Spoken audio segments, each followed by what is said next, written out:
कत्ल की ऐसी कहानी जहां कातिल गोली मारता है, गोली मारने के बाद भागता नहीं है, जिसका कत्ल करता है उसका अंतिम संस्कार कर देता है और कहीं फरार भी नहीं होता, पुलिस को पता भी नहीं चलता।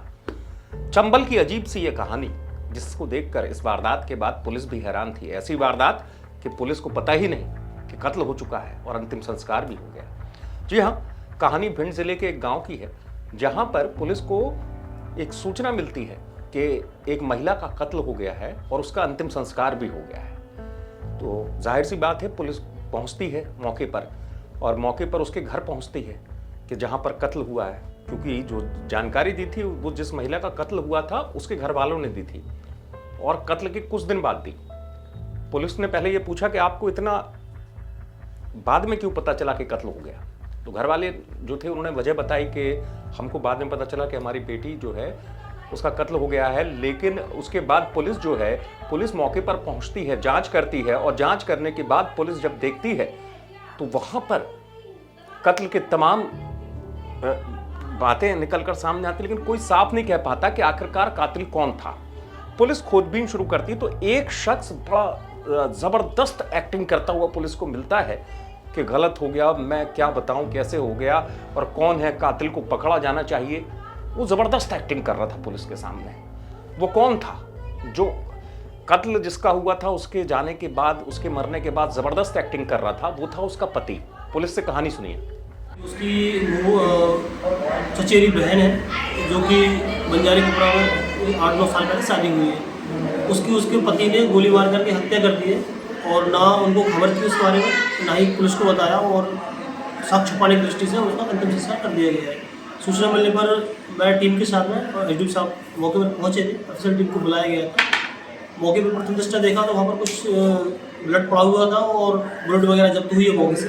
चूँकि सबका अंतिम संस्कार कर दिया गया था तो सब में से उसके कंकाल राख आदि को जब्त किया गया है और प्रथम दृष्टया साक्ष्यों के आधार पर उसके पति के खिलाफ 302 की एफआईआर की गई। किन धाराओं में? 302 और 201। आरोपी कितने हैं? आरोपी मैंने इसमें मारने वाला एक ही उसका पति है और अंतिम संस्कार करने में, साक्ष्यों को छुपाने में जिन लोगों का सहयोग रहा होगा उनको विवेचना के आधार पर उनके खिलाफ कार्रवाई की। कोई हथियार भी जब्त किया गया था? हथियार अभी नहीं मिला है क्योंकि आरोपी से पूछताछ की जा रही है। मौके पे बुलेट मिला है, अभी पुलिस परीक्षा में है आरोपी, आगे उससे जो भी हथियार वगैरह बरामद होता है। पुलिस ने पूरी कहानी बताई। दरअसल हुआ ये कि इतना शातिर पति था कि उसने पत्नी का पहले तो कत्ल किया और कत्ल करने के बाद अंतिम संस्कार कर दिया। और पुलिस ने जब उससे बात पूरी उगलवाई तो उसने बताया मैंने तो मार दिया था, गोली मार दी थी और गोली मारने के बाद मैं उसको एक टक देखता रहा, यानी जी भर के देखता रहा। वो मर रही थी, मैं उसको देख रहा था। इस किस्म का सनकी आदमी। तो पुलिस ने जब पूरी पूछताछ की तब उसने वजह बताई कि पत्नी से उसने गहने मांगे थे, उसको पैसे की जरूरत थी। पत्नी से सुबह गहने मांगे, शाम तक गहने नहीं दिए, लौट के आया, उसने गोली मार दी।